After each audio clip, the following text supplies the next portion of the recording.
list something that.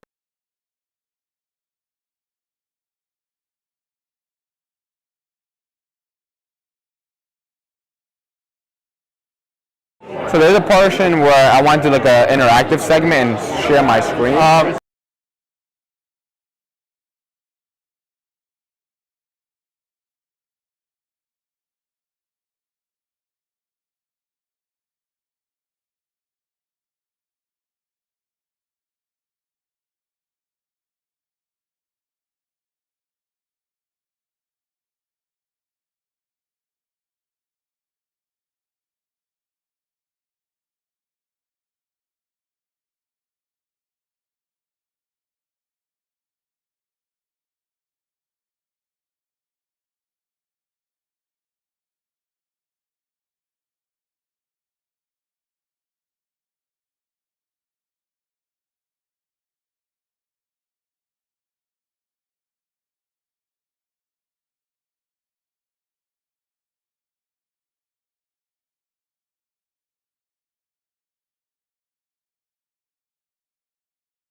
Okay, you're back?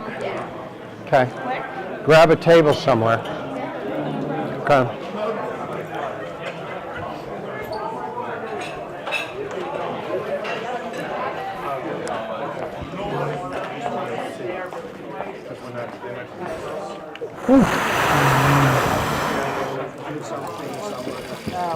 Oh my gosh.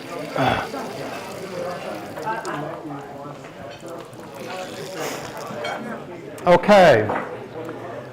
So I want to go ahead and begin.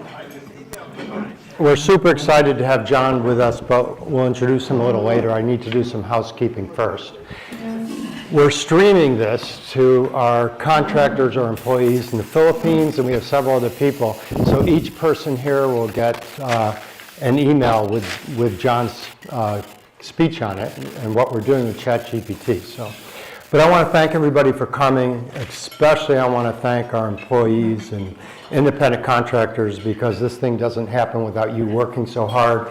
And our managers that are telling me that they're working never work so hard. We're in a really interesting environment in business. We feel like we're the only company out there. We get so many calls. However, I do have to say residentially, there's no inventory. So everything happens with multiple offers, and it's very hard to buy property. And a special shout out to our special guests. We have 8 or 10 people here.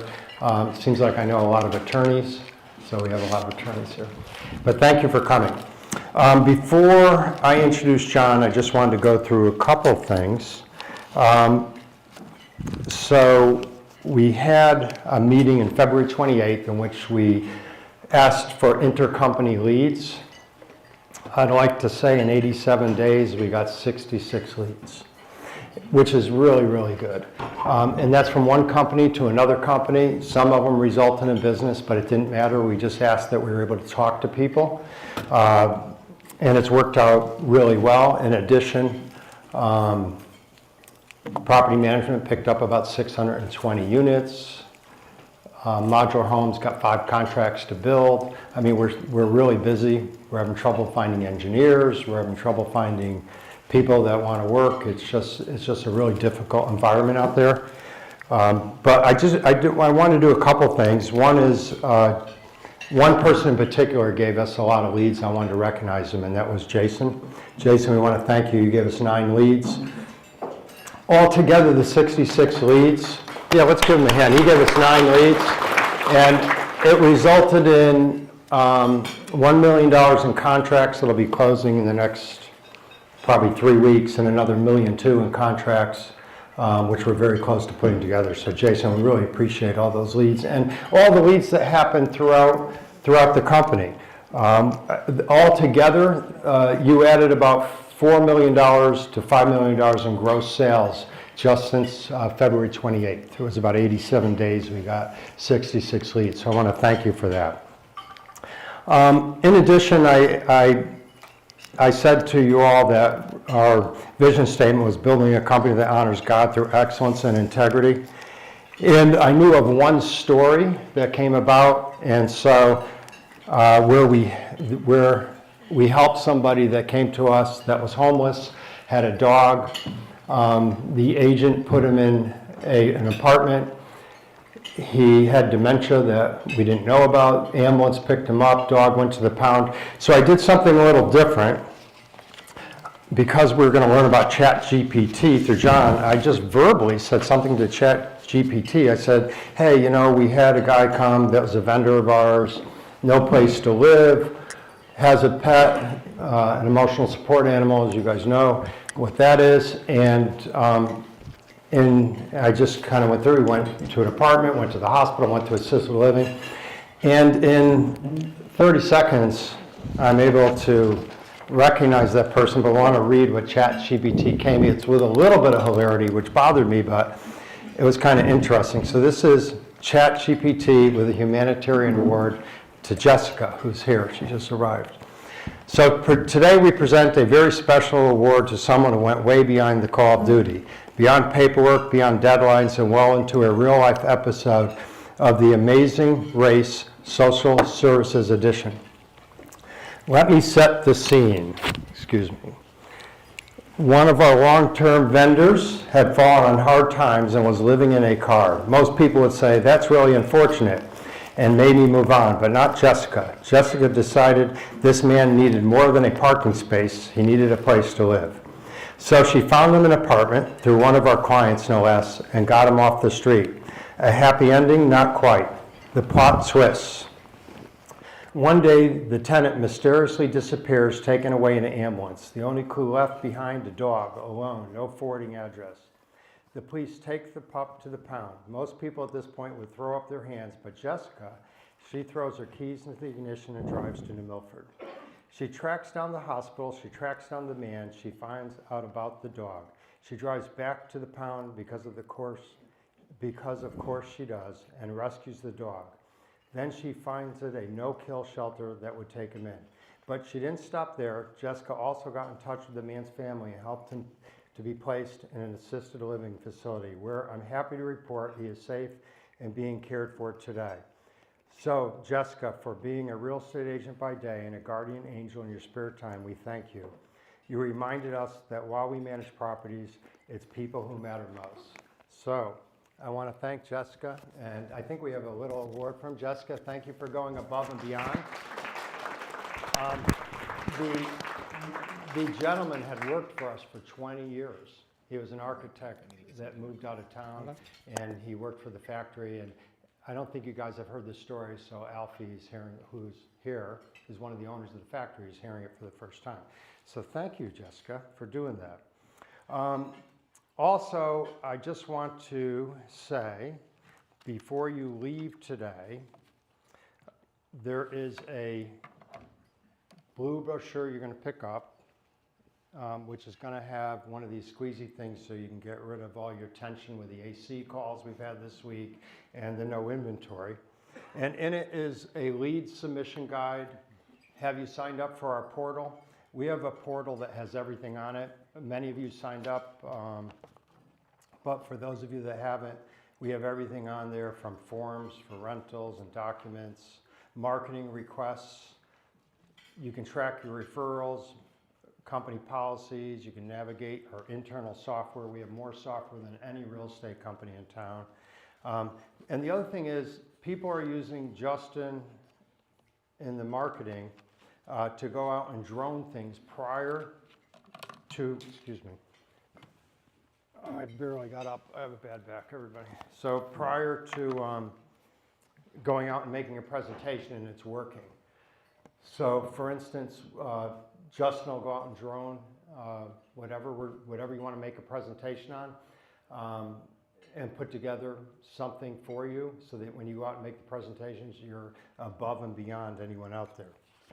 The last thing I want to talk to about before we have John come up and I introduce him is how important the Google reviews are. And I'm going to show a short video how to do it, but Justin and Lyra have produced a little card you tap on the phone, and you're able to have a Google review go right into your website. So we have 20 of them that we'll give to property management, 20 of them for modular, 20 of them for commercial, 20 of them for residential. So did you put that on the board? Okay, so I didn't know this, so I looked this up this morning too. 81 to 89% of consumers will check Google reviews before engaging with a business. 74% say positive Google reviews help them trust the business more. And 72% say they only purchase after reading a positive review. And excellent reviews also lead to 31% more spending. Now I bring that up because I don't know how they've done it, but our property management company has 235 positive reviews. And so we let them take the lead on that. So I want to increase it with our other companies. So good job, everybody from property management. I don't know how you do it after those AC calls today. Okay, so I'm going to show a short video of Lyra showing you how to do it.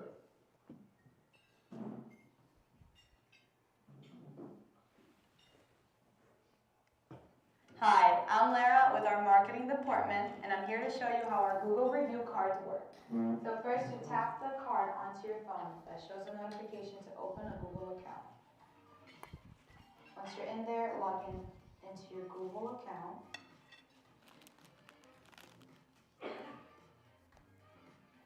And it automatically takes you where you can leave a review for us.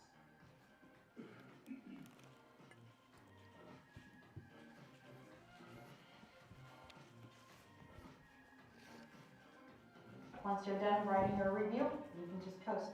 If you need any help, if you have any further questions, look for me at the end of this meeting and I'll be here to help you. Thank you so much. So we're really hoping we can improve our Google reviews. So, and it can be done with anybody. So grab your manager will give you a card, and all you got to do is tap the phone. Okay, with that, I'm super excited to introduce John Mendez. What's interesting is he's younger than us. He's 24 years old, which is what we need.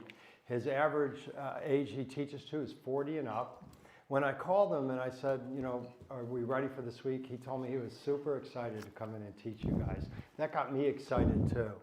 So John has been, I looked at his website. I don't have his resume, but I know he's already taught 3,400 people in businesses. He's done TED Talks. I was referred to him from somebody that went and saw him, I think about 3 weeks ago in Hartford, where he was speaking in front of 400 people. So I'm really super excited to introduce him. Well, please welcome John. So, John.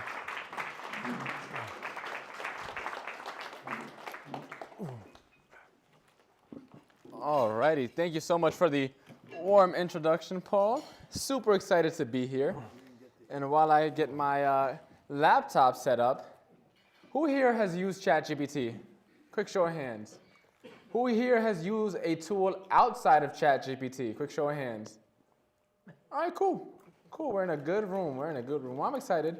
Regardless of whether we use ChatGPT or not, I'm gonna show some exciting stuff today. We're gonna have some fun. And then towards the middle of the presentation, I'm gonna need a volunteer. So whoever wants to volunteer, mentally raise your hand now and get ready sometime in the middle. I'm gonna be calling on one of you guys to help me out with something. Alrighty. We are all set. All good? Alrighty. So let me take you guys back in time into how I got into teaching AI and ChatGPT to the, right, let me take that off, right? So about a little over 4.5 years ago, I got my real estate license. What's this? Audio for the computer. Oh, no worries. So 4 years ago, I got my real estate license. And my original game plan, I was telling Paul earlier that I actually got into real estate investing first, and an attorney gave me some bad information. He was like, what you're trying to do, you can't do in Connecticut. So I was like, you know what, screw that. Let me get my real estate license. And so I was working about 70 hours a week, doing 2 jobs, studying for my real estate exam. I got licensed, and then my mindset was, okay, I'll sell houses. I'm in Stamford. Average price point is about $800,000 down in Stamford. I'm 19 years old at the time. I started doing some math in my head. I sell 2 houses, and I'm rich. That was my mindset. Then I can get back into real estate investing and then start investing in real estate, buying properties. And so long story short, along the way, I started attending a lot of free classes, a lot of free groups. And one group that I found was called Early Birds Talking Real Estate. Now, they normally meet from 6:30 to 7 a.m. in the morning. Now, I'm normally at the gym at that time, so I normally never shared. On top of that, I was only 4 months into business, so I was just looking to learn as much as I could. And then from there, one day, they were talking about social media. And I was like, all right, this is my time to shine. But unfortunately, I was at the gym. So I just made a quick Facebook post, as you can see here, and it was 5 simple tips on how to start using video in your business. And they were super simple. Let me read one of them, right? I said, and let's see, number 4, right? People do business with people they like, know, and trust. What better way than to use videos? Very simple, nothing groundbreaking, right? Stuff we've heard before. Surprisingly, everyone loved it. A lot of people were commenting, and one of the leaders of the group actually reached out to me and said, hey, John, we would love for you to teach a class on this. Now, again, I'm 4 months into the business, still haven't closed a deal yet, 19 years old. I was like, I never taught a class before. No, I can't. She said, John, let me know when you want it scheduled. And so I couldn't tell her no twice, so I figured it out. And so I taught my very first class, intro to video. As you can tell, I have a whole lot of hair. And this first class ever had almost 440 real estate agents signed up for it, and 205 of them were live on that Zoom call for my very first class ever. And so 2 weeks after that, I ended up going to my very first real estate conference ever, where I met a lot of these people. And I had this shirt that used to say, stop and stare, just don't touch the hair. And that was my favorite tagline that I used to go to real estate networking events, but I used to go to all the events with this shirt that said, stop and stare, just don't touch the hair, and it had that big curly fro walking around. And then fast forward a little bit, the real estate thing wasn't really working out for me. And so I was like, you know what? I have a lot of momentum with these social media classes. Let me just go all in. And instead of just teaching classes for free, I'll create an agency where I would create content for other realtors. And so I was thinking about names, and Mendez, which is my last name, Mendez Media was taken. And so I'm like, oh crap, what now? What can I think of? And then I started thinking about that old catchphrase, stop and stare, just don't touch the hair. And I was like, what about stop and stare media? Because anyone that knows me from back then knows it's from my old catchphrase, but anyone moving forward knows that when you create content, you need to stop the scroll and have people stare at your video so you can get pushed out to more people, right? And so that was the birth of Stop and Stare Media. But unfortunately, things didn't turn out the way I wanted, right? I had my very first client, and I was creating content for him, and I remember just laying in bed, and I was miserable. I was like, this sucks. I'm already creating content for myself. Now I gotta sit here and do this for other people. This is not what I thought it was gonna be when I first signed up for it. So I decided to scrap that idea. And around 2022 into 2023, I was in this weird little gray space where like I got into real estate, but that didn't work out how I planned. I started up Stop and Stare Media, but that didn't work out how I planned. And so I ended up joining my first paid business mastermind, right? And this is my mentor at the time. And in his mastermind, he had a course on how to use ChatGPT. Now, at the time, I was already using ChatGPT for my podcast, but it was very simple. I was just using it to come up with like show titles and episode descriptions and summaries. Nothing really groundbreaking, just stuff to help me out. And I remember going through his course, and in there, at the end of it, there was a screen recording of him using ChatGPT to create the entire curriculum I just finished going through. And in my head, that's when it clicked. I'm like, oh crap, this guy got it good. I thought I was using ChatGPT well already. And so I did what any entrepreneur would do.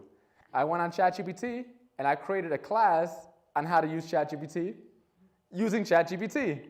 And so that webinar had about 300 agents for it, signed up for it. And then at the end of it, it was my first time ever pitching anything from a Zoom class. And I was just like, hey guys, very awkwardly, hey guys, I got like spots to a workshop. It's 20 spots, $197 a spot.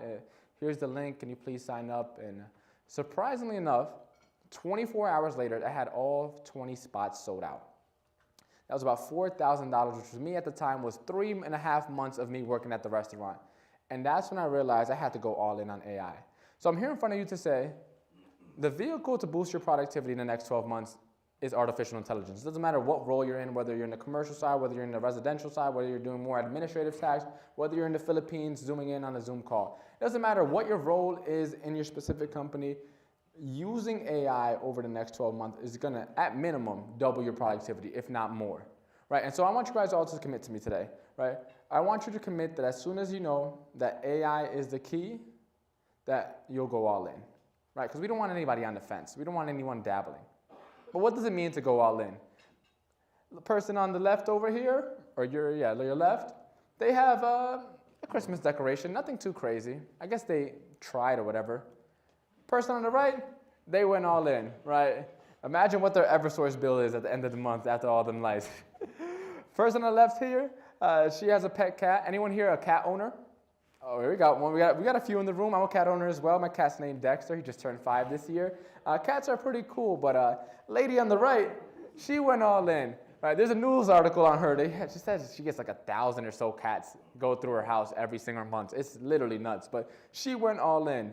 And so for those of us who know Tony Robbins, he talks about if you want to take the islands, you have to burn your boats. Right? Most of us here have been in business, have been working for more than 5, 10, 15, 20 plus years. And when we first got into our jobs, first got into the business, the world was a lot different. We didn't have AI in the way that we do now, right? So we learned how to do our jobs, learned how to do our roles in a way that fit what was needed back then. And now with the role of AI, everything is changing. Every industry is being flipped on its head. AI, more and more AI tools are coming out, and the capabilities of it are literally endless at this point. We have AI tools that can call. We have AI tools that can literally role play with you. We have AI tools that can generate videos for you. Like, you name it, AI can do pretty much everything. And the longer we continue to procrastinate on learning these tools, the longer we continue to wait, the more chances for our competitors to come in and steal up our market share. Right? So I want to ask you guys a favor, right? I want you guys to repeat after me. Can you guys repeat after me? We're all good with that? Only one person? Let me know. Okay, because I can't share none of the good stuff, right? I want you to repeat after me. Say, I commit I commit, that as soon as I know as soon as I know, that artificial intelligence that artificial intelligence is the key is the key to double my productivity, to double my positivity, I will go all in. I will go all in. Okay, we got this streaming. We got this recorded, Justin, right? So next time Paul invites me back and you guys aren't using ChatGPT, I'm going to hold this against you guys, okay? We're all good? All right, enough jokes aside, let's get into the actual presentation, right? So again, Paul invited me here. My name is John. I've been spending the last 3 years or so traveling the country, teaching people how to leverage AI in their business. I've spoken on TEDx stages before. I've spoken at JP Morgan. I've spoken to IT companies, to insurance brokers, to real estate agents, you name it. AI applies to literally everything, right? And so my goal for today is for those of you who are already using AI, we had quite a few hands go up today. Really, this is going to help you take that next level. This is going to help you get more personalized results. This is going to help you really maximize the way you're using ChatGPT and these other AI tools so you can get even better results, make it a lot more personalized, make it a lot more human-like, right? And for those of you who haven't started using AI yet, this is going to help you get started on the right track. There's literally hundreds of thousands of AI tools out there available right now, and knowing which tools to use and which tools not to use, more importantly, there's a lot of time that you have to spend going through all these things. So I want to help you cut all of that time in half and just give you the right way so that you can start off using AI correctly, right? So I'm going to be covering 3 things over the next hour-ish or so. I'm doing good on time, about 40 minutes or so. Yeah. Perfect. Okay. So the next 40 minutes, I'm going to be covering 3 things, right? The first secret is how to transform ChatGPT into the world's greatest personal assistant, right? Once we do that, right, I'm going to teach you guys how to effortlessly master AI even if you're not tech savvy, right? So if you're not tech savvy, there's no longer an excuse, right, after today's presentation. And then we're going to finish off with how to onboard your new personal assistant and save 10 plus hours per week. We're all good so far? Ready to get into secret number 1? All right, cool. So when ChatGPT first came out, I started to see all these negative headlines about like AI is coming for your job, the AI apocalypse is coming, AI doomsday, AI is going to replace everyone. And I started to realize the news is just doing what they've always done, feeding us negativity. And a lot of these AI headlines were taken out of context because most people just didn't understand AI. And they didn't understand how it was going to affect us, right? And so I'm here to tell you, AI is not coming for any of your jobs, right? As I mentioned earlier, people do business with people they like, know, and trust. And AI, in a lot of ways, it's kind of like money, right? You know how they say money doesn't change you, it just reveals who you really are. AI is the same way. It's not going to replace us. It's just going to allow us to do more of what we're already doing. Now, hopefully what we're doing is good and it's working, because then it can supercharge that. And if what we're doing isn't good, well, then it's going to allow you to do more bad, right? So that's how AI works. And so for anyone who didn't raise their hand and isn't using AI, the first big question I want to answer is, what is ChatGPT? So I want you to think of, let's say you took all the information on the internet, everything that you put into Google, right? And then you took your best friend, like the person you enjoy talking to the most, and they kind of came together and had a baby. Like that's kind of what ChatGPT is, right? It can talk to you as if it were a person, but can also give you literally answers to anything you could search up online. And so a lot of people, they're using ChatGPT to kind of like clone themselves. They're using ChatGPT to think like them, to talk like them, to write like them. And I want to push you guys away from doing that. The reason being is because if you think about it, if you can get an AI tool to sound like you, to write like you, to think like you, that means you can be duplicated. And if you can be duplicated, that also means you can be replaced. And so stop trying to use AI as if it's another version of you, and start using it as if it's a personal assistant. Start using it as if it's your best friend, someone to bounce ideas off of, someone to help you get more done on what you're already doing. When you hire an ops manager, when you hire an admin, a VA, an assistant, whatever, you name it, you're not looking for them to come in and be another version of you.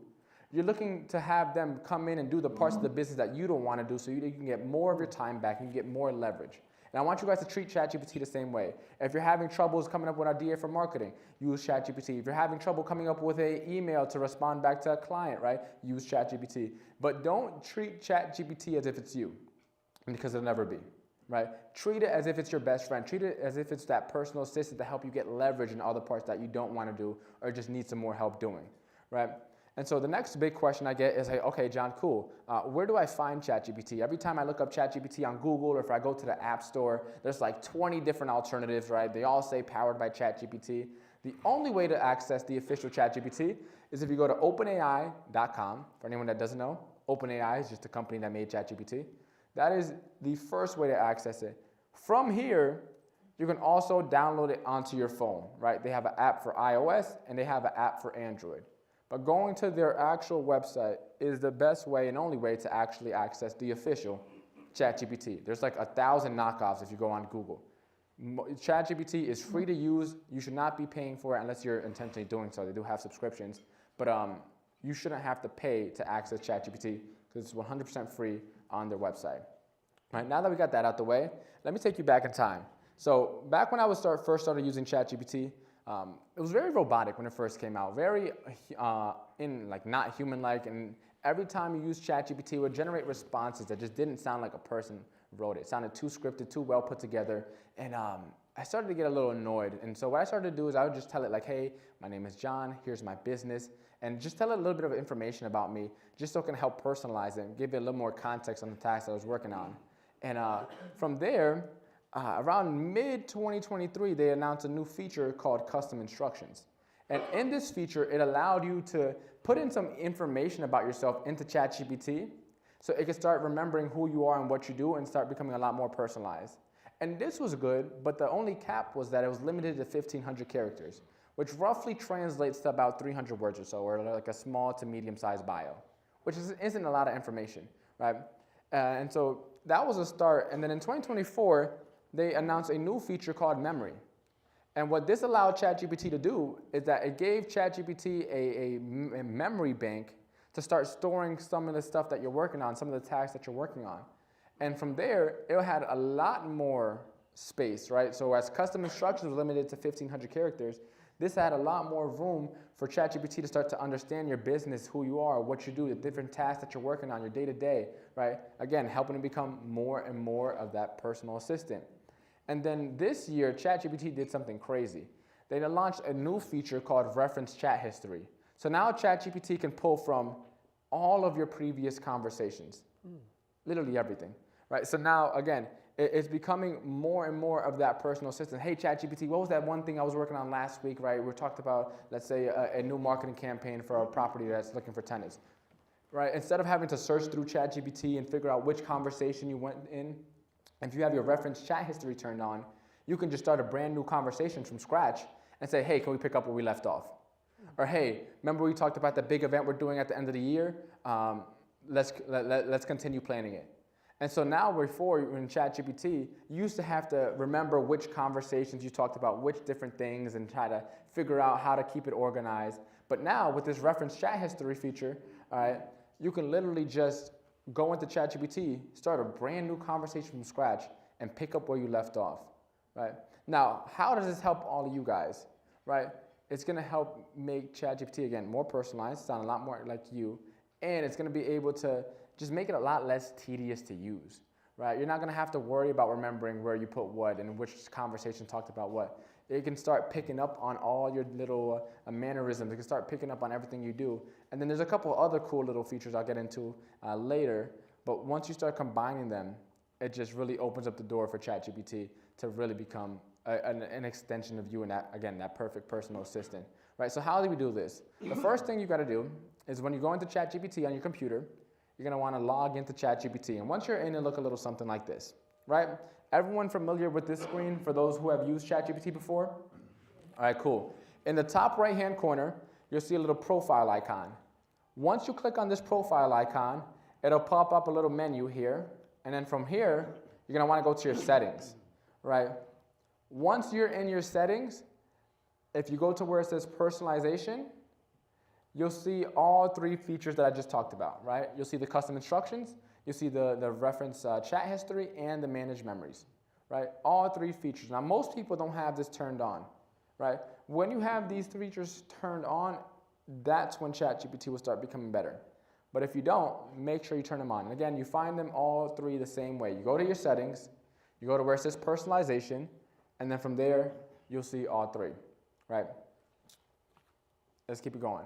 once you start using ChatGPT, whatever you think you want to use it for, you can literally use it for. So that's secret number one, right? Now, to get into secret number two, how to master AI, even if you're not tech savvy, now that we got the managed memory, we got the chat history, we got the custom instructions, that's how you start training ChatGPT, right? Now let's get into how we start actually using ChatGPT, right? We trained it in secret number one, now let's get into how we actually use it. So again, the big problem with ChatGPT, it sounds very robotic, very generic, right? Very scripted, not very human-like, not very personable. And when we're reading things that people generated with ChatGPT, kind of like a turnoff, right? It turned a lot of people off to read something that's like, yeah, I could tell Joe doesn't write like this, right? I know how Joe writes, and that's not it, right? It's a big turnoff, and so I remember back in 2023, I started seeing all these ads on Facebook about, hey, buy my top 1,000 prompts, buy my top 100 prompts on AI, on ops, on marketing, on blogging, on newsletters, you name it. And they were selling these ads, and I never purchased any of these, but it got me thinking, like, what are they doing differently than I'm not? Because at this point in time, I was already teaching AI, I was doing big workshops with hundreds of people registered, and it's like, why are people selling prompts? What's so important about prompts? And so I came to the realization, prompts are the key to everything when it comes to a lot of these AI tools. Knowing how to talk to the AI is going to allow you to get way better responses. And most people go into ChatGPT like, hey, write me an email to this response, or hey, type me up a couple marketing ideas. And it's very generic, and they're wondering why the responses that ChatGPT is generating, all these other AI tools are generating, are garbage. It's because the prompts that we're putting in are also garbage and generic. And so I started to think about, I want you guys to think about ChatGPT kind of like this. When you're writing a prompt, it's kind of like ordering at a restaurant. You know, you go to a restaurant, you get seated, your server comes up to you and say, hey, Paul, what would you like to order today? And Paul says, hey, I want a steak, right? The server goes back, puts the order in, and the chef now knows what to make, and they bring Paul a steak. That's how ChatGPT works. That's what a prompt works. Your prompt is kind of like your order into ChatGPT. Now, the more specific your order, the better the meal will come back. But if you're just typing in generic prompts, let's say you wanted a medium steak and it comes back well done. If you didn't tell me that you wanted a medium steak, whose fault? Who's at fault, right? You could say me, you could say you, but a lot of people would think that just because ChatGPT is AI, right, it's artificial intelligence, that it's automatically going to understand, you know, what we're trying to say and what we're trying to get across. It doesn't, right? We have to be more specific. And so how do we do that? Well, we follow a framework. And this framework is the same framework I've been teaching for the last 2 years, right?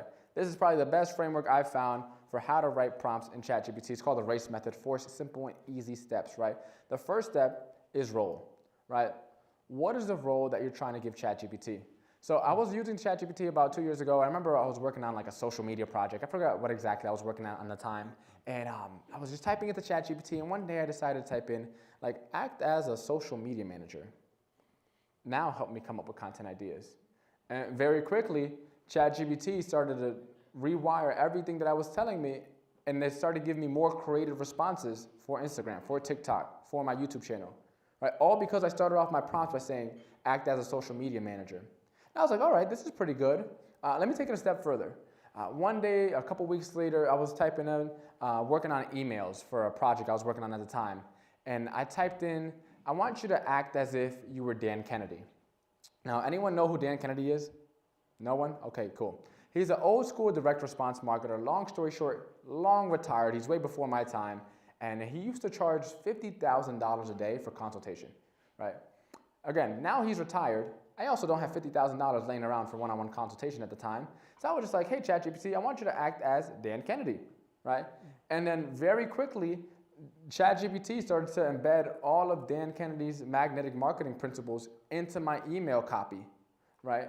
And now I could have found $50,000 to send and written a check, or I just tell ChatGPT, hey, act as Dan Kennedy, and I get a knockoff for free, right? Who wants to spend $50,000 when I could just use ChatGPT? And so very quickly, again, ChatGPT started to give me a lot better responses as if it were Dan Kennedy. And so when you're writing in ChatGPT, like the same way you would ask, let's say, an average person, hey, what's the best exercise to get in shape, versus a personal trainer versus, let's say, an Olympian, they'll probably all give you 3 very different responses. Same thing with ChatGPT. So giving it a role before you start working on something is going to allow it to give you a lot better responses, right? From there, what is the action? What do you actually want ChatGPT to do?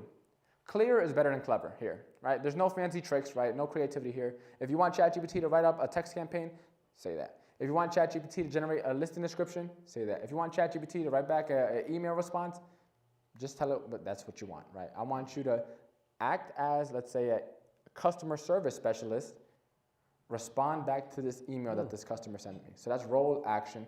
The next step is, once you have those two, is give it some context, right?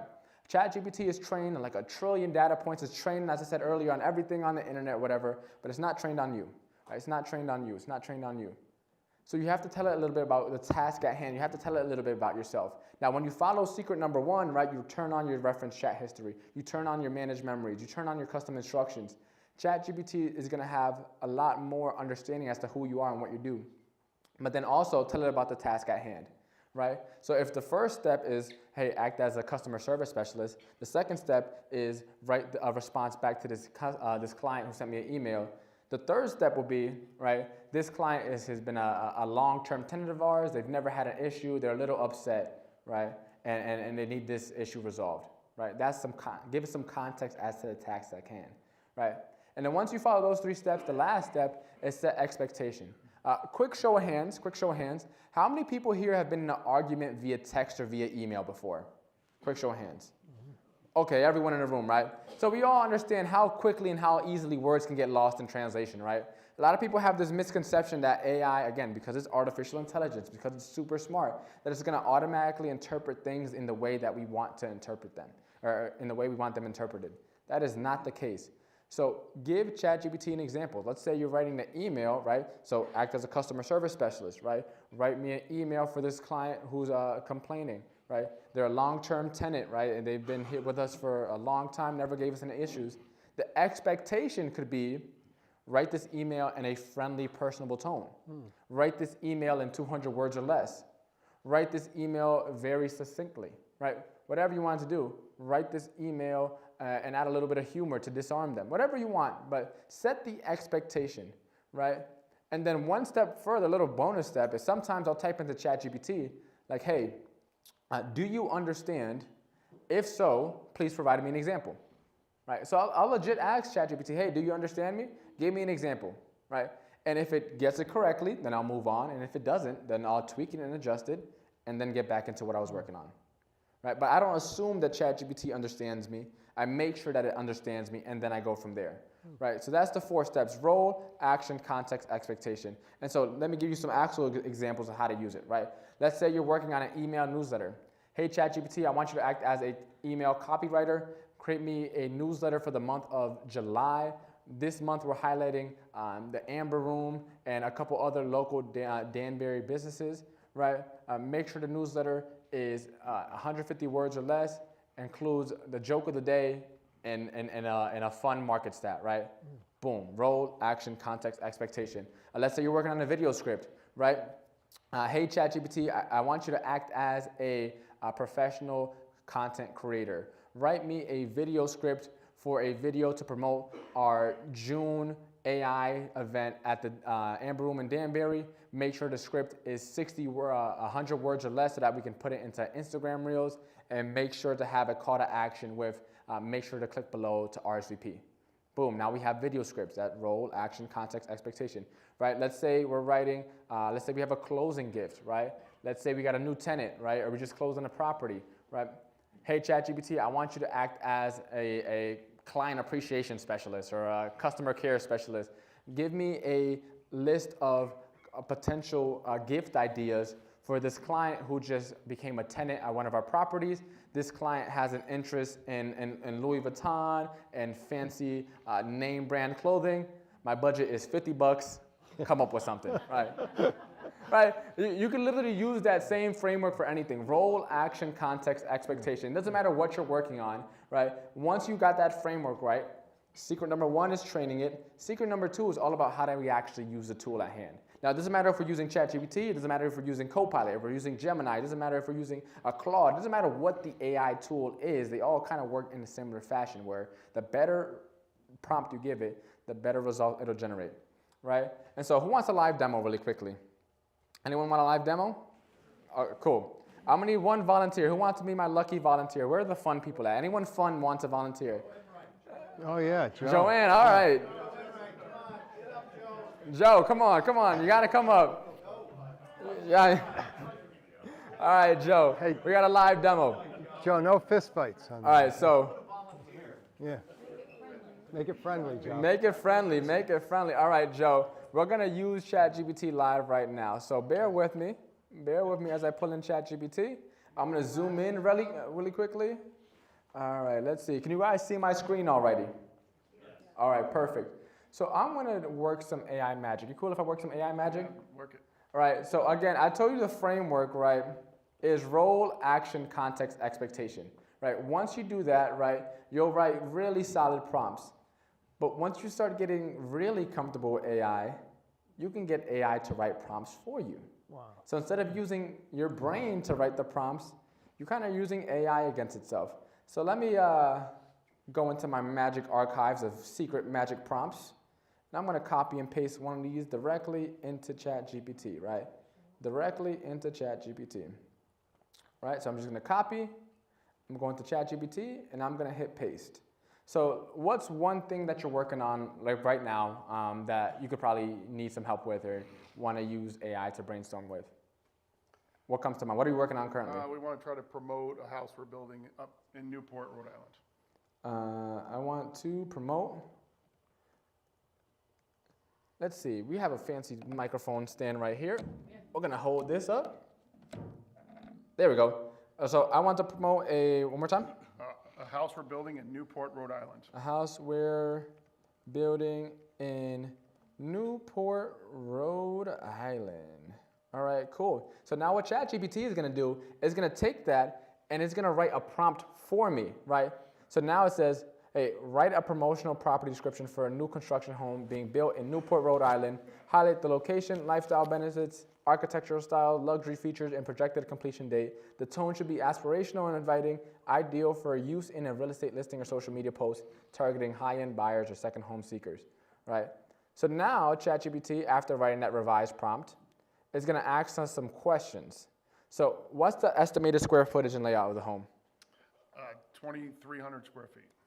All right, cool. And is there a name or brand behind the builder that you want to highlight? Westchester Modular Homes.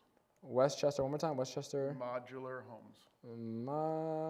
Modular Yep, Homes, you got it. right? Are there any standout features?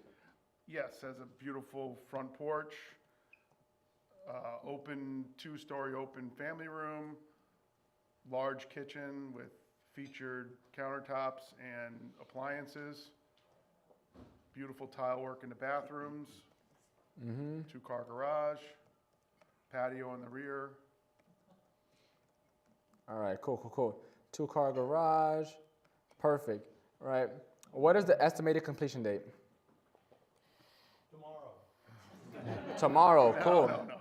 Estimated completion date is August 15th. August 15th, 2025, I'm assuming? Yes. All right, cool. And then who's your target audience?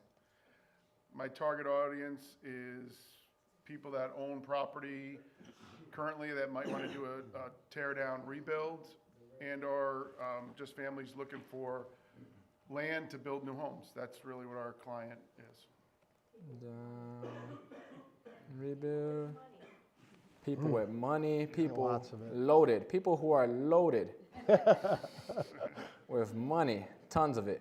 All right, cool. And then where will this property gonna be marketed? On social media, ads? Yeah, I would definitely social media, put something on our website that people can maybe look at the plans and have a highlighted write-up from ChatGPT or whatever you think. So, all right, it's cool. So social media to get them to our website. Right, cool. Right, so literally all I'm doing, right, all I typed in originally into ChatGPT was, hey, I want to promote a house that we're building in Newport, Rhode Island, right? I didn't use the race method, right, like I normally do, right? If I did, I would have said, hey, act as a, a real estate marketer or whatever, and yada. No, I just typed into ChatGPT what I'm working on, right? It gave me a revised prompt and then asked me some questions. I answered the questions, and then it gave me another revision. So now it's create an aspirational social media caption, right, that drives viewers to our website by showcasing the 2,300 square foot, blah, blah, blah, blah, blah, blah, blah, blah, and it pretty much end with a clear call to action directing readers to learn more about our website, right? So let's change this up a little bit and say, let's make it a social media campaign on, let's say, what is your preferred platform? Facebook, Instagram? Instagram. For Instagram, right? And then ChatGPT is gonna revise it once again, right? Now, very quickly, you guys see this prompt right here. Who thinks they could have written a prompt like this in a couple of seconds? Borderline, I can't even do that myself. So whenever I'm working on something that I don't know how to type into ChatGPT or I don't know really the best way to get started, I'll just have ChatGPT do the heavy lifting for me. And here's where it gets even better. Once I'm done going back and forth with it, Joe, right, I'll just tell ChatGPT that I'm finished, right? And then it'll give me the finalized prompt, right? And so here's what I'm gonna do. Now, everyone here know how to copy and paste? Show of hands, anyone doesn't? No. All right, so we all know how to copy and paste, good. Some people raise their hand. That's confusing. Cool. So I'm gonna copy and paste this prompt that we just generated. How long did that take? Maybe a couple minutes? Yes. A couple minutes, back into ChatGPT, right? And now ChatGPT is gonna create a social media campaign for me. Here's your 5-part high-end Instagram campaign for your Newport new construction home, right? We got the first post right here, right? With hashtags, a caption, right? We got our second post right here, right? We got our third post, and it's gonna go on, so on and so forth. But here's where ChatGPT gets even better, right? It just gets even better. So these right here are all captions, right? You can't post a caption, you need like an actual video, right? You need something to actually talk about. So here's what we're gonna do, all right?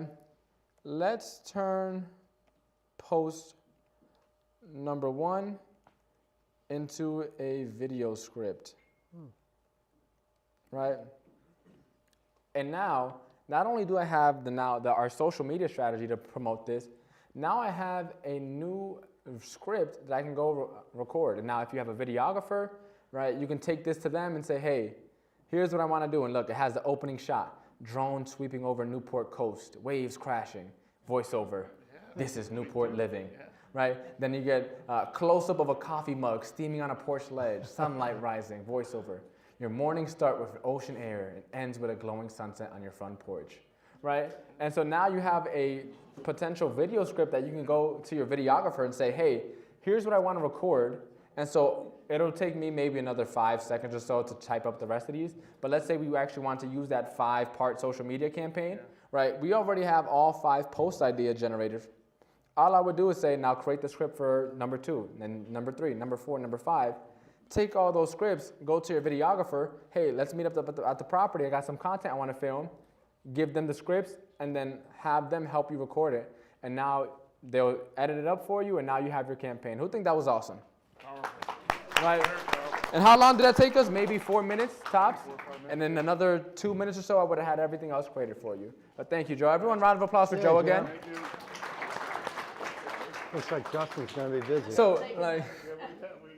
So this is the power of ChatGPT. Even when you don't know how to use it, right? Even when you don't know what to write, even if you're quote unquote not tech savvy, you can literally just tell ChatGPT what you're working on, and it'll literally write the prompts for you so that you can use it effectively.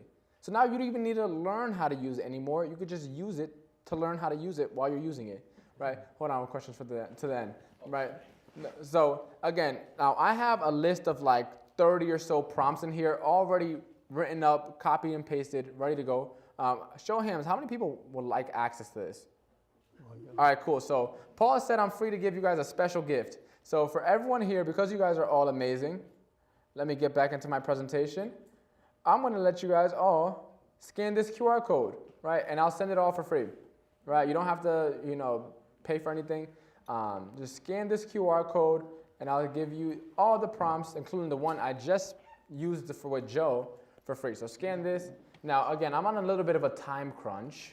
So let's get to moving, guys, and scan it really quickly. Put your email in. There's no internet here. Oh, there's no What's the internet. Wi-Fi? What's the Wi-Fi, Justin? The Wi-Fi is what is it? Is it mobile dining? I think. Mobile bidding. There we go.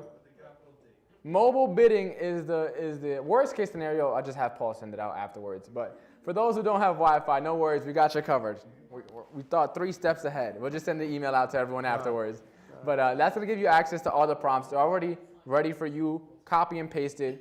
All you have to go is go in there, go to ChatGPT, copy and paste the prompts, and the rest it'll work itself, right? So that is all for secret number 2. I'll give you guys another 5-second countdown because I can't mess up the amazing momentum we got going right now. So you got 5, 4, 2, 0. All righty, we're going on with the presentation, right? So secret number 3, how to properly onboard your new personal assistant and save 10 plus hours per week. How many people would like 10 plus hours per week back? All of us, right? We all want leverage. And so again, I mentioned how to go into ChatGPT, right? You go to their settings, you go to your personalizations, and then once you have those 3 features turned on, that is step number 1 to training ChatGPT. Step number 2 to training ChatGPT, and more importantly, onboarding, right? Because when we hire someone, we also have to onboard them. Now that ChatGPT is your new personal assistant, here's what you're gonna do. When you go into your custom instructions, it looks a little different than when it first came out. It looks something like this, right?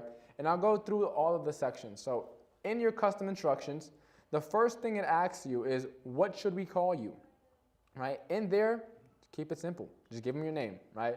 My name is John Mendez. As you can see, this is my actual custom instructions, right? Mine just says John Mendez, because that's my name. The next thing, what do you do? That is where you put in your professional title, right? So I put in, I'm the #1 AI coach for real estate agents, right?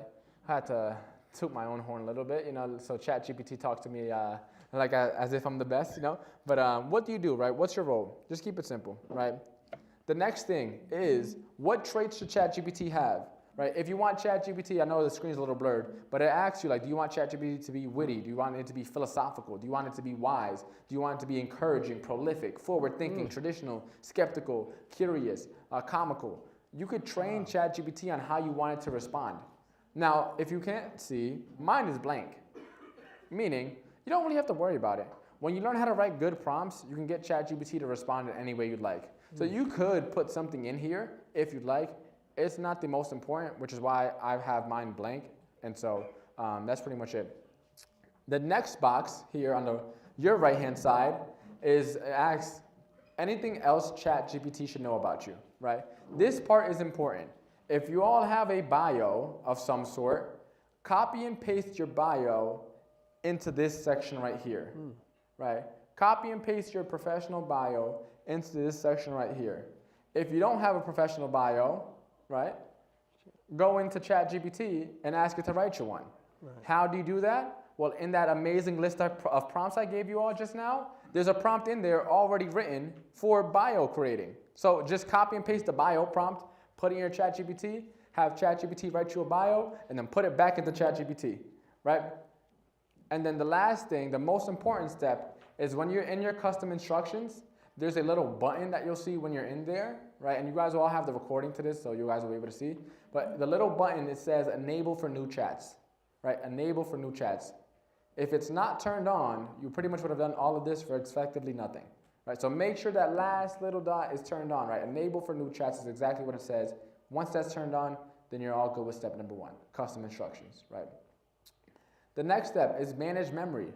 So the way managed memory works is it's kind of think of like a brain in the cloud, right? And the more you use ChatGPT, the more it starts to save up things in this little cloud brain that it has on you. Now, for anyone that's worrying about privacy concerns, this cloud isn't going to be sent out to the rest of the world, right? This is just for your specific ChatGPT account, right? So that it can be trained on your specific ChatGPT account. And as you can see in here, right, just last week I did a 4-day AI challenge, right? So ChatGPT here has, hey, John is doing the AI Won't Replace Me challenge from June 16th to the 23rd, right, at 12 p.m. Eastern time, right? Right underneath that, right, it says John's creating a 1-month marketing plan for Fairfield County business owners to grow their email list, right? As you start working on ChatGPT more and more, it'll start to upload things to this cloud brain, right, called managed memories. And now, it doesn't upload everything automatically, right? It doesn't upload everything automatically. You'll see in ChatGPT when you're using it, something will say updated save memory. If it doesn't say that, if it doesn't say updated save memory, it's not being stored in this little cloud brain. It's not being stored in the memories, all right? So make sure it says updated save memories. And sometimes when I'm working on something in ChatGPT, I'll straight up say, hey, I want you to remember this, right? I want you to remember this. And I'll let ChatGPT know, right? The last step, right, is the interview method. How many people here have ChatGPT on the phone? All right, cool. Some of us do. Even if you don't, there's a voice mode on ChatGPT that's available on the computer. So whether you're on your phone or on your computer, you could start talking to ChatGPT as if it were your best friend, right? And now when I first did this method, I had to type back and forth. So I had typed into ChatGPT, hey, I want you to interview me as if you were a stranger. I want you to ask me questions one at a time to get a better understanding as to who I am, what I do, who I serve, how I help them, and why I got into business, right? And I just went back and forth for like an hour or two telling ChatGPT about myself, trying to train it about me. But now, with this new voice mode, you can just open up your phone or open up your desktop, open up your laptop, whatever you're using, hit the voice mode, and then start talking to ChatGPT and tell it live, hey, I want you to interview me. Now, instead of typing back and forth like what I had to do a couple years back, you can just talk into ChatGPT, have a conversation. Let's say when you're on the drive back home, let's say you're on the drive to a showing, you're on the drive to the office. Next time you're in the drive, plop your phone on to the side. Don't look at it, of course, right, while you're driving. Turn on voice mode, and then start talking to ChatGPT and have a conversation. Right? Start telling it about your business, right? Start telling it about what you do. Start telling it about your specific role in the company, right? And once you do that, right, if you have the memory feature turned on, the reference chat history feature turned on, now ChatGPT can pull from that conversation. So every time you start up a brand new chat, every time you start up a new task in ChatGPT, right, now that it has a little interview on you, it's already gonna know who you are, right? Again, how does it become the best personal assistant? By understanding you in the different ways it can help you. And this interview method is exactly how to do that, right? So again, you used to have to be tech savvy, but not anymore. Literally, all of us can copy and paste. All of us know how to send out a text. That's how easy it is to use AI. So again, there's 3 features, right? The managed memory, the reference chat history, and the custom instructions. Here's how I want you to think of all 3 of those features. The custom instructions, that's where you put your bio. That's just to give ChatGPT a quick understanding as to who you are, right, and what you do. Very quick, very brief, right? The managed memory, that's where you tell ChatGPT to remember any big projects that you're working on, right? Any big projects. Let's say you have a big event. Let's say you have a big marketing campaign. Let's say you have a big promotion you have coming up, or a big meeting that you're preparing for. That's where you want ChatGPT to store the big projects that you're working on, right? And then for any of the little day-to-day stuff that you're working on, that's where reference chat history comes in. So even if it doesn't update to the cloud, right, the reference chat history helps pick up any of the gaps. And once those 3 features are turned on, again, ChatGPT is going to start to remember you more. It's going to start to become more personalized. You're going to start picking up on your tendencies and your habits. It's going to, again, give you those more personalized and better responses, right? So that's secret number 3, right? So again, we covered 3 things over the last hour or so, right? First step is how to transform ChatGPT into the world's greatest personal assistant, right? Don't use it as a clone of yourself. Don't use it to duplicate yourself. Use it, again, as that personal assistant. Use it as that extension, right? And how you do that? With the 3 features, right? Custom instructions, memories, and the reference chat history. Then in secret number 2, we talked about how to effortlessly master AI. We talked about how to actually use the tool. That's called writing prompts, right? How to use these tools, right? There's 4 steps, right? Role, action, context, expectation. You can literally use that to write prompts for whatever you're working on. Doesn't matter what you're working on. And even when you don't know what to write, as you've seen with Joe, we could just have ChatGPT write it up for us. Right now we have a 5-step social media campaign for that new construction up in Rhode Island, right? All it did was just start off with an idea. ChatGPT did all the heavy lifting for us. And then what did we do? We just copied and pasted it back into ChatGPT, right? And then secret number 3, how to properly onboard your new personal assistant, right? In your custom instructions, you want to put in your bio, your name, and what your professional title is, right? In the memory, you want ChatGPT, you want to tell it to remember any of the big projects that you're working on, right? And then in the reference chat history, you want it to pick up anything else. And how you do that, you go into voice mode, right? And you start talking to ChatGPT and just have a conversation. Start training it on you, right? Start onboarding it as if it were an assistant, right? And then it will give you the best responses. So with that being said, let me ask you a question. Anyone remember what these phones are? Yeah, so these phones, let me tell you a story about Nokia. Nokia is a pretty interesting company. So they were actually founded in the late 1800s back in Finland. And they were founded in some town, and then the town a couple towns over was called Nokia, and that's where they got their name. So not the town they were originally founded in, but the town a couple towns over was where they got their name from, Nokia in Finland. And they were originally a paper mill company. And by the late 1800s, right before the early 1900s, they became the #1 paper mill manufacturer in all of Finland. Right, fast forward a little bit, we had World War I, we had World War II, they had to make some changes to their business, and eventually by the 1960s, they were selling TVs, cables, boots, a bunch of random stuff, right? And then it wasn't until the 1980s that they got into selling phones, right? And by the late 1980s, they were the #1 mobile phone manufacturer in the entire world. Wow. Right? Fast forward a little bit more, by the early 2000s, they had the #1 selling mobile phone in the entire world, right? And then 2007 happened. Anyone know what happened in 2007? You guys are so smart. Apple, right? This guy, Steve Jobs, announced the very first iPhone. Now, again, Nokia has been around for quite a while. And they thought because they had success in the past, that they could continue having success because they've worked before. And so when Apple came out with this new phone, right, this new way of doing things, and they took away the little keyboard that Nokia used to have, right, they thought, no worries. And then Apple came out, right, with the iPhone. And then BlackBerry started to come out. And then all these other companies started to adjust. And Nokia was too late to the punch, right? And in 2014, right, Nokia was about to go bankrupt. They ended up getting bought out by Microsoft, right? And in one of the final speeches by the former CEO, he said a line that stuck to me to this day. I want you guys to really internalize this, right? In one of his final speeches, the former CEO of Nokia, right after they got bought out by Microsoft, said, "We didn't do anything wrong, but somehow we lost." Right? We didn't do anything wrong, but somehow we lost. Why am I sharing that with you today? Because we have a lot of success here in this company. The company overall is very successful. A lot of you guys individually are all very successful, right? But if we keep on doing things the way they were done before, like Nokia has, it doesn't matter how big you are, right? Eventually, you will be replaced. That phone I showed you earlier with the Nokias, I had to Google that. I actually didn't know what a Nokia phone looked like, right? I was born in 2001, for anyone that's wondering, right? 2001. So I was still in an early childhood when Nokia was still around. I didn't know what a Nokia phone looked like, honestly, right? And if you ask anyone my generation, right, Gen Z or whatever, it'd probably be about 50-50 if anyone even knows what Nokia is anymore, let alone knows what the phones look like, right?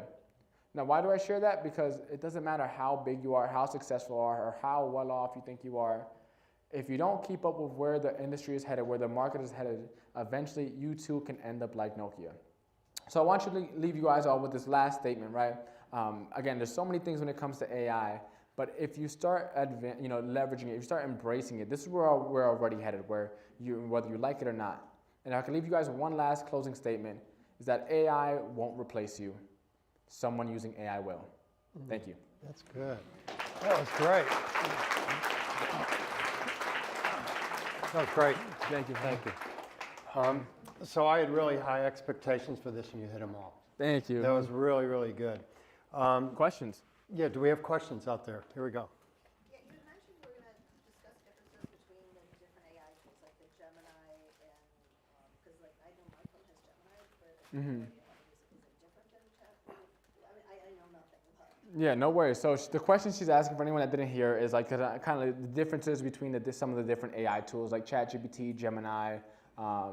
So what ChatGPT is, it's called a large language model. Fancy way of saying kind of like a chatbot, pretty much in a nutshell. And there's a lot of different alternatives for the chatbots.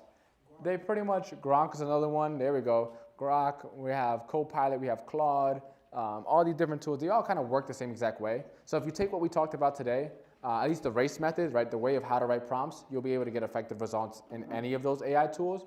I'm not sure how those tools have like the custom instructions. That's ChatGPT specific and stuff like that. But in a nutshell, they all do the same thing. There's unless you're going to have some sort of standardized test to compare which AI tool is actually generating better responses, there's literally almost zero way to tell the difference between any of these AI tools once you get good at writing prompts, right? And so what the actual programmers and developers do, they have like, they'll put these AI tools through like the MCAT and the LSAT and all these super advanced tests, and that's how they see which tool is better. But for like the average everyday business owner, the average everyday person working a job, the average everyday person in general, if you're not in the programming or developing space, there's literally zero benefit into wasting your time trying to figure out what's the best AI tool. They all work very similarly, and once you write good prompts, they all produce really good stuff. ChatGPT is the one I started using, and so for me, I'm kind of of the mindset, if it ain't broke, don't fix it type of thing. And it's also the most convenient for me to start using, but I've trained companies who had Microsoft Teams, and so for anyone that doesn't know, Copilot is like the Microsoft version of ChatGPT. So instead of me teaching them how to use ChatGPT there, when I came in, I just taught them how to use Copilot because it works the same exact way. Little differences into how does it look, but it's like a iPhone 16 versus like the iPhone 15, right? They all call, text, and FaceTime. They all work the same way, just look a little different, But yeah, great question. Now, question over here? Two. One is on my ChatGPT, I get a notification that says Get Plus. Yeah. What is the difference between the ChatGPT that I have on my phone and Plus? Great question. So for anyone that didn't hear it, the question was, what is the difference between the free ChatGPT plan versus the Plus plan or any of the other plans? So ChatGPT has 4 plans for anyone that doesn't know, right? There's the free plan, there's 2 paid alternatives that are kind of similar, and then there's like the super high paid plan. So I'll break down the highest one first because it's probably the easiest one. The highest plan is called ChatGPT Pro, right? And that is for anyone that is really, really into AI. Like I'm not even on that plan myself. What you want to use that plan for, again, is if you're really just in the AI space and you want to stay on the front lines of everything. And that tool, it has access to some extra features that you don't get on any of the other plans, and you get more usage. So you can get to use the new features even more. I personally wouldn't recommend that to anyone here today, including myself. There's really no need, right? Now, with the 2 middle paid plans that are kind of similar, there's the Plus that you were just referring to, and then there's the Teams.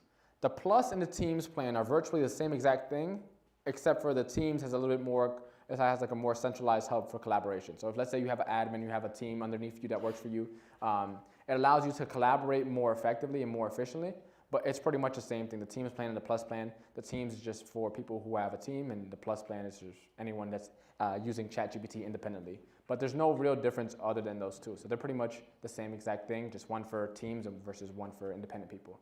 Now on that plan, right, again, you get access to some more features, right? You get access to upload files and stuff like that into ChatGPT, upload photos, you can connect to the internet, you can upload like transcripts and stuff like that of meetings, you can have ChatGPT generate images for you. There's a lot more bells and whistles, but for anyone listening that's on the fence of whether or not I should upgrade, my kind of like test to see whether you're ready or not to upgrade is if you've never been capped out of ChatGPT, meaning if ChatGPT never pulled up a message saying, hey, you extended your usage for today, please come back in a few hours or tomorrow. If you're not getting capped out of ChatGPT, you're probably not using the tool enough already as is. So there's no point in upgrading if you're not really using the tool. Okay, and my last question is, I oftentimes get, get a request on, I don't know if it's Facebook or where I'm getting it, but anyway, and it shows me like the icons for maybe 8 or 12 different AI, whatever, and they want you to sign up for a 2-week course or something. But I don't know what all those other things are that, the only reason I use chat now or ChatGPT now is because one day I walked into Paul's office and Paul said, boy, this ChatGPT thing is really cool. Have you tried this? And I'm like, I have no idea what you're talking about. I downloaded it and I use it all the time. But I don't know if those other things are at all beneficial to us that I would be wanting to invest the time and money into it. Yeah, so that would be an impossible question for me to answer without knowing what are the actual things that are popping up. But my best answer to it is, I guess, just ignore them or ask ChatGPT about them or go on their website and then check them out and see whether they're legit or not. But again, if you're not giving me any tools specifically, I don't know what's popping up. But yeah, great question. So you have to upgrade if you're going to pull in files or images or documents that we have saved, or if we have already. Which is better? Again, the tools of which is better, which is not, I think it's the wrong question to ask. I think the best question to ask is which is most convenient. Because the tool that's most convenient is a tool that you're going to use more often, and the tools that you use more often is the tool that you get better at. So what tools are you already currently using? If it is Copilot, just run with it. It's a great tool, right? I'm using ChatGPT. Or then just run with that then.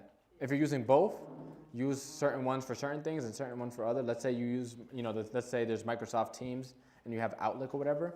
Probably be more convenient to just use Copilot because it's kind of already integrated into that stuff. But again, I use ChatGPT just because it's the first one that came out, and I was using it ever since.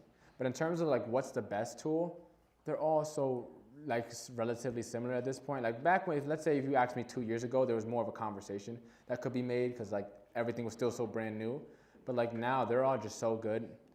Like they do studies, and if you look at it, like ChatGPT on their website, they have research that they post publicly that anyone can, if you want, can take the time to look through and go through. But again, unless you want to become a programmer, developer, there's no point in wasting your time.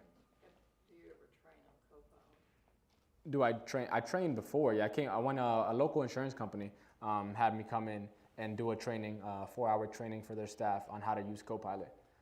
But I personally just use ChatGPT because it's more convenient for me. Not because ChatGPT is better, or because it's the best or whatever. It's just a tool I learned how to use, and again, they all work the same exact way. It's like an iPhone versus an Android.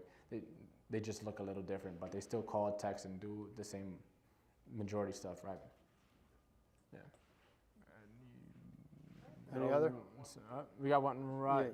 You got, Firefly for Great tool. Zoom meetings. Yeah. Is ChatGPT have something you can just turn it on in the background? No. Great question. Fireflies is great. I use it myself personally. So stick to that? Yeah, just stick to that. Yeah. Okay. Great question. And then right here, last question. The chat GPT, I use the free one, I think it's great, like you said, it's Yeah. everything I need. But now if I'm trying to say create a visual, the pictures are not great. It might pull up a poster, but then like half of, like let's say for houses, half the roof, or there's no chimney, or, Yeah.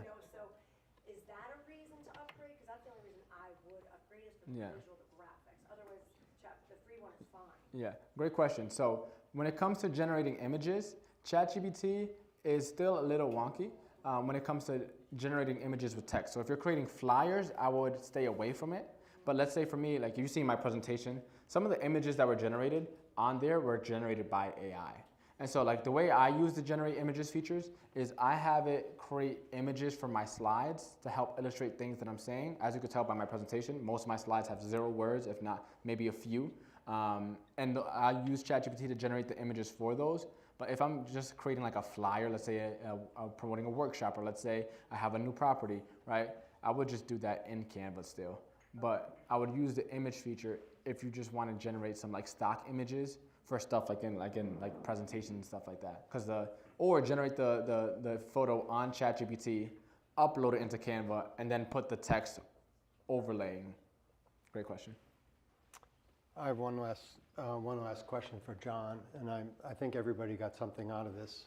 Next steps, if we get good and get an edge from using ChatGPT, which I'll talk about in a second, Yeah. what would be next steps that you teach or that's out there? Yeah, for us? great question. So the next step, once you start getting good at ChatGPT, you could take off the training wheels and start running. That tool is like, we talk about the Pareto distribution, the Pareto principle, right? The 20% of the things that generate 80% of results. That's kind of like a ChatGPT is, right? Once you want to start getting more specialized, my specialty is marketing, right? Content creation. I am a marketer through and through.